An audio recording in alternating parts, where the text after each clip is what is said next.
کہ حدیث پاک میں آتا کہ جس وقت شیطان راہ کیا گیا اور اللہ پاک نے اس کو رسوا کر کر گویا ٹھکرا دیا اور اس کو اس دنیا کے اندر منتقل کر دیا، تو اسے یقین تھا کہ جو کچھ مانگوں اللہ ہی سے مانگوں، اس کے علاوہ کہیں سے مل نہیں سکتا۔ اس نے اس بات کو مانگا کہ اے اللہ تو مجھے قیامت تک دنیا میں رہنے کی مہلت دے دے۔ اللہ پاک نے اس کی دعا کو قبول فرمایا اور کہا کہ ٹھیک ہے دنیا میں رہنے کی ہم مہلت دیتے ہیں۔ تو اس نے اللہ کے سامنے قسمیں کھائیں اور کہا کہ اے اللہ آپ کے شان کریمی کی قسم اور آپ کے شان علوم کی قسم، جب تک میں دنیا میں رہوں گا آپ کے بندوں کو میں بھٹوں۔ تو حق تعالی شانہ نے اس کی 2 قسموں کے مقابلے میں 3 قسمیں کھائیں اور کہا میرے شان کریمی کی قسم اور میرے شان علوم کی قسم اور میرے شان غفاری کی قسم، جب تک میرے بندے توبہ کرتے رہیں گے میں ان کو معاف کرتا رہوں گا۔ تو میرے دوستو اللہ پاک نے اس معافی کے دروازے کو غرغرہ آنے تک اور سکرات کا عالم طاری ہونے سے پہلے تک کھلا رکھا ہے۔ لیکن اگر آدمی یہ سمجھے کہ میاں آپ تو گناہ کرتے رہو اور غرغرہ آنے سے پہلے اور سکرات سے پہلے توبہ کریں گے، تو گناہوں کی نحوست توبہ سے بھی محروم کرا دیتی ہے آدمی کو، پھر اسے توبہ کی توفیق بھی نہیں ملتی، جاتا دل سیاہ ہو جاتا، سینے بے نور ہو جاتے اور اللہ سے بے باک و باغی بن جاتا، پھر یہ توبہ کی ضرورت کو بھی محسوس نہیں کرتا اور توبہ کے راستے بھی نہیں پڑتا۔ اس لیے مومن کی مومنانہ کیفیت یہ بتلائی کہ ادھر غفلت ہوئی ادھر اس کے اندر ندامت ہوئی، اور یہ اپنے اللہ سے رو دھو کر جب تک معافی نہیں مانگتا اور اس غفلتوں سے اپنی زندگی کو بلند نہیں کرتا، یہ چین سے نہیں رہتا۔ تو اس لیے یہ مبارک دہا جو مغفرت کا دہا ہے،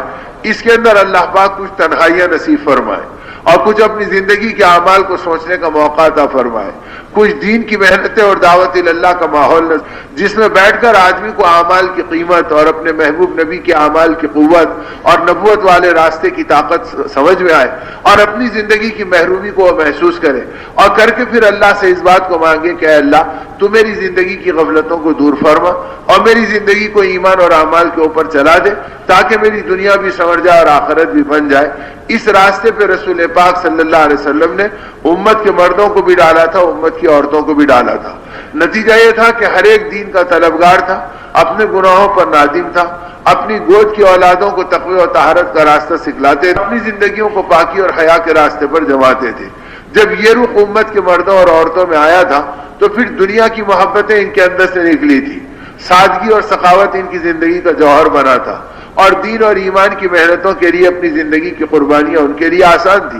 اما جان عائشہ رضی اللہ تعالیٰ نے فرماتی ہیں کہ دور فاروقی میں جب فتوحات کا زمانہ آیا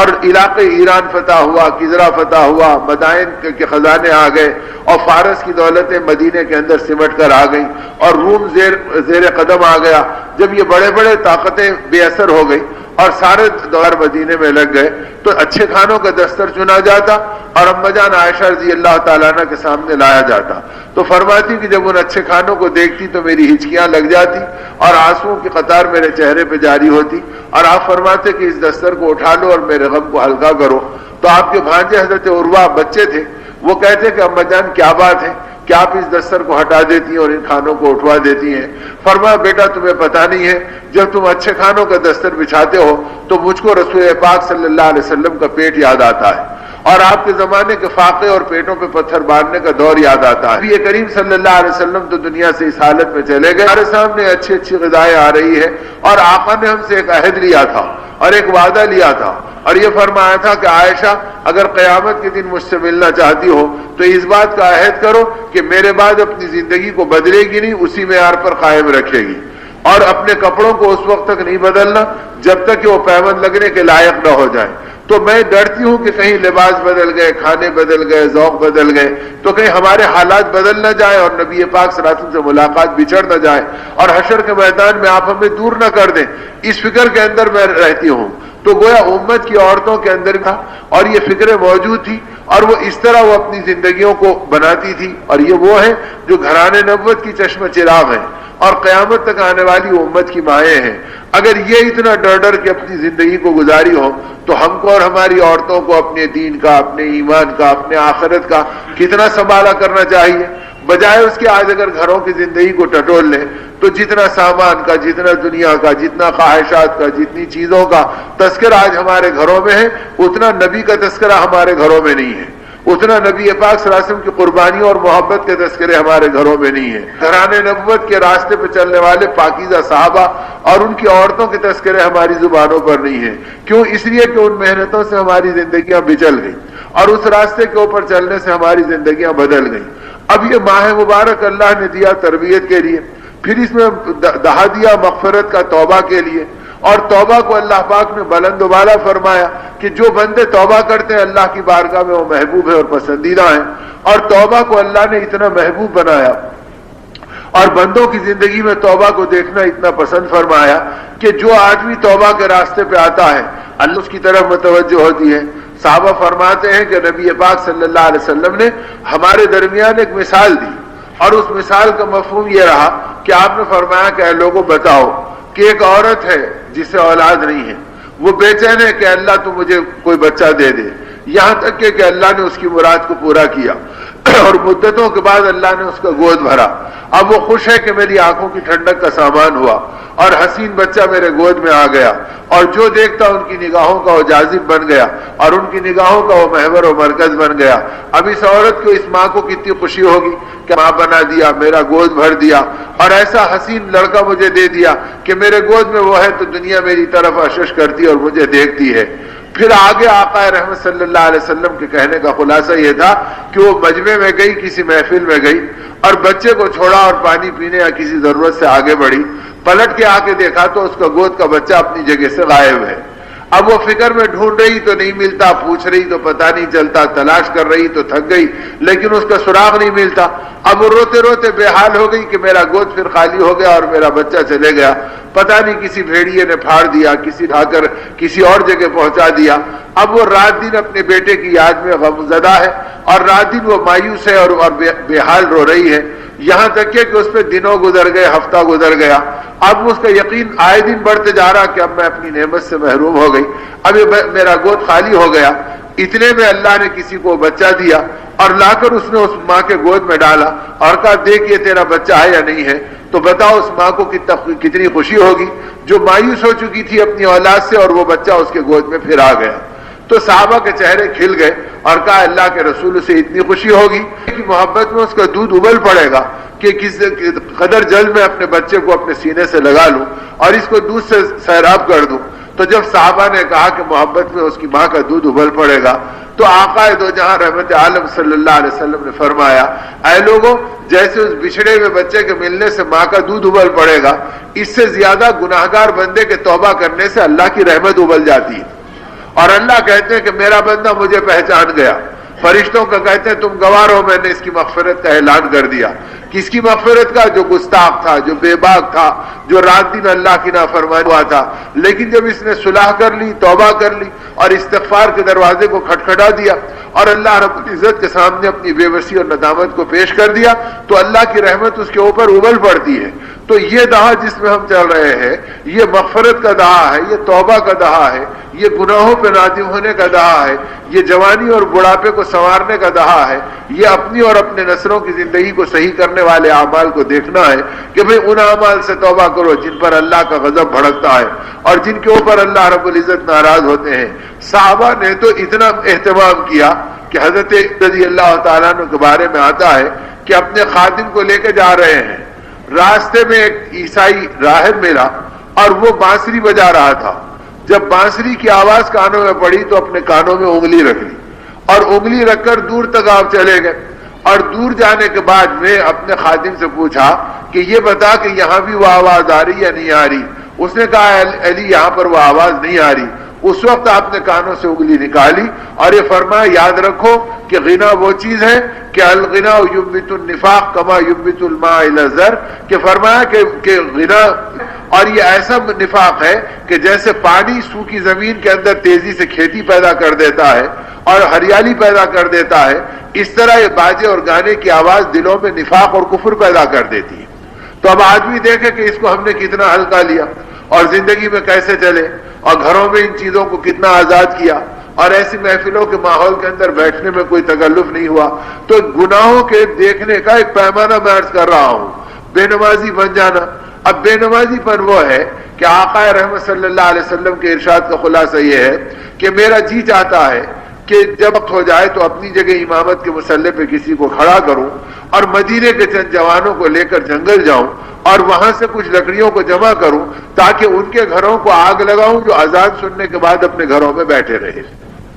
فرمایا ان کی عورتوں اور بچوں پہ رحم کی وجہ سے میں یہ حرکت نہیں کرتا، ورنہ میرا جی اس عمل کے کرنے کو چاہتا ہے۔ تو رحمت للعالمین ہو کر اور آپ سے بڑھ کر کوئی شفیق امت میں نہیں تھا، اور آپ نے فرمایا اور دوسری جگہ یہ کہہ دیا کہ جو آدمی بلا عذر کے جان بوجھ کے نماز کو چھوڑتا ہے اس کی مثال ایسی ہے جیسے اس کے گھر کو آگ لگ گئی، اس کی اولاد ضائع ہو گئی اور اس کے گھر۔ تو اب آدمی غور کر کے دیکھے، اگر خدا نخواستہ 1000 بار کسی کے گھر کو آگ لگے یا چوری ہو تو آدھا محلہ صبح اس کے گھر پہ پہنچ جائے گا، پرسہ دینے، ہمدردی ظاہر کرنے، مدد کرنے، اس کی پریشانی کا حال پوچھنے۔ اخباروں میں تذکرہ آ جائے گا کہ فلاں بستی میں آگ لگ گئی اور فلاں بستی میں نقصان ہو گیا اور یہ ہو گیا اور یہ ہو گیا۔ لیکن اگر کسی گھر کے اندر لوگ بے نمازی ہیں تو کوئی جا کے پرسہ دے دے کہ بھئی تمہارے گھر پر وہ آگ لگی ہے جس کی خبر نبی پاک صلی اللہ علیہ وسلم نے دی، تم لٹے لٹائے ہو گئے، تمہاری زندگی خلاش ہو گئی، آج تم کو محسوس نہیں ہو رہا، کل محسوس ہوگا، لہذا ہم تمہیں پرسہ دینے کس پریشانی و مصیبت میں گرفتار ہے۔ تو یہ پرسہ دینا تو آج زندگی میں رواج بھی نہیں ہے۔ تو آدمی سوچے کیسے رہے، رات دن آدمی چلتا رہا اور کبھی توبہ کی توفیق نہیں ہوئی اور اپنے اعمال کو بدلنے کا موقع نہیں ملا، تو یہ زندگی کس راستے کی زندگی ہے؟ تو اس لیے اصل یہ ہے کہ توبہ کے راستے پہ زندگی کا پڑھنا اور اپنے گناہوں پہ نادم ہونا اور اللہ سے معافی کی بھیک مانگنا۔ اللہ نے اس کے لیے یہ مبارک مہینہ دیا، یہ مبارک دہا دیا، اور تقوی و طہارت کے راستے پہ چلنے والے اعمال امت کو نبی پاک صلی اللہ علیہ وسلم نے سکھلائے اور یہ بتلایا کہ بھئی گناہ ہو جائیں تو اس پہ توبہ کرو، اور توبہ وہ توبہ ہے کہ جس توبہ کے بعد پھر گناہوں پہ پلٹنا آدمی کے لیے مشکل ہو جائے۔ وہ توبہ نہیں ہے کہ بھئی توبہ کرو اور پھر گناہ کرو، تو وہ توبہ پر تو اور توبہ کرنی پڑے گی کہ ہم نے توبہ کے ساتھ بھی کھلواڑ کیا اور توبہ کے ساتھ بھی گستاخی کا معاملہ کیا۔ توبہ وہ ہے کہ جس کے بعد پھر اس گناہ کی طرف خیال نہ جائے، اس گناہ کے اوپر ندامت اور شرمندگی بڑھتی چلی جائے اور آدمی اپنی زندگی کو پاکی کے راستے پہ ڈالتے چلے جائے۔ تو اس توبہ پر اللہ گناہوں کو معاف فرماتے ہیں، دعاؤں کو قبول فرماتے ہیں، زندگی کو ہدایت کی راہ دیتے ہیں۔ توبہ پختی ہوتی ہے تو اللہ رب العزت کی غیبی مددیں آتی ہیں۔ چنانچہ واقعات میں، احادیث کی کتابوں میں جو واقعات شارحین نے لکھے ہیں، ان واقعات میں اس واقعے کا تذکرہ بھی کیا کہ ایک کردی ڈاکو تھا اور اس کی ایک پوری جماعت تھی ڈکیتی کی، اور اس کا کام یہ تھا کہ بغداد کی جنگلوں میں رہتا تھا اور جانے والے ہر قافلہ اس کا اپنا کام تھا۔ لہذا اس کو پتا چلا کہ ایک بڑا قافلہ آ رہا ہے اور مال و زر اس کے پاس بہت زیادہ ہے، یہ اپنی جماعت کو لے کر اس جنگل میں ٹہلنے لگا جہاں سے اس کا گزر ہو رہا تھا۔ اب جب ٹہلنے لگا اور دیر ہو گئی اور اس وقت تک قافلہ نہیں پہنچا تو ادھر ادھر دیکھنے لگا انتظار میں، تو وہ کیا دیکھتا ہے کہ 3 درخت ہیں کھجور کے، 2 تر و تازہ ہیں جن کے اوپر کھجور شیرے دار بھرے ہوئے ہیں، اور ایک سوکھا ہے جس کے اوپر کوئی کھجور نظر نہیں آتے، اور ایک چڑیا ہے جو بار بار آتی ہے اور ان تر و تازہ کھجوروں کو اپنے منہ میں لیتی ہے اور اس سوکھے درخت پہ جاتی ہے۔ 1 بار آئی، 2 بار آئی، 5 بار آئی، 10 اس عمل کو دیکھا تو سوچا کہ چڑھ کے تو دیکھوں کہ ہو کیا رہا ہے۔ جب یہ اوپر چڑھا تو اس نے دیکھا کہ سوکھے درخت کے ایک ڈالے پر ایک سانپ ہے جو نابینا اندھا ہو گیا ہے اور اس کی آنکھیں نظر نہیں آتی ہے اور وہ منہ کھولے پڑا ہوا ہے، اور یہ چڑیا اس کے منہ میں اس کو کھجور ٹپکا رہی ہے۔ یہ دیکھتے ہی اس کی چیخ نکل گئی اور رو کر کہا کہ اے مولا، وہ سانپ جو موذی جانور ہے جس کے مارنے کا تیرے حبیب نے حکم دیا ہے، اگر وہ اندھا ہو گیا تو آپ نے اس کی روزی کے لیے پرندے کو مقرر کر دیا اور اس کے حلق کے اندر کھجور آپ ٹپکا رہے ہیں، اور میں آپ کا نام لینے والا، آپ کا نبی کا غلام کی لوٹ مار پہ پڑ گیا اور زندگیوں کو تاراج کرنے پہ لگ گیا، میری آخرت کا کیا ہوگا؟ ایک دم اس کو موڑ کے ختم کیا اور روتے ہوئے اپنے ساتھیوں میں پہنچا اور پہنچ کے کہا کہ اے لوگوں، اب تمہارا اور میرا رشتہ ختم، اب میرا راستہ الگ اور تمہارا راستہ الگ۔ اب ڈاکوؤں کی قافلے نے اور جماعت نے اپنے سردار سے پوچھا کہ اے سردار، کیا بات ہو گئی جو آپ آج ہم سے اپنے رشتے کو توڑ رہے ہیں؟ اس نے اس پورے واقعے کو سنایا اور سنا کر کہا کہ جب اللہ اندھے سانپ کی بھی پرورش کرتے ہیں تو میں اور تم اللہ کے نبی کے امتی ہیں اور اللہ کے نام لیوا ہیں، کیا اللہ ہماری روزی نہیں عطا کریں گے؟ تو میں اللہ سے اور توبہ کر لیا۔ تو یہ ساری ڈاکوؤں کی جماعت رونے لگی اور اس نے کہا کہ ہمارے سردار، اگر تم توبہ کرتے ہیں تو ہم بھی تمہارے ہاتھ پہ توبہ کرتے ہیں تاکہ اللہ ہماری توبہ کو قبول کر لے اور ہم اپنی زندگی کو پاک کریں گے، اگر پچھلے مل گئے تو ان سے حقوق معاف کرائیں گے اور اگلی زندگی کو اپنی پاک گزاریں گے۔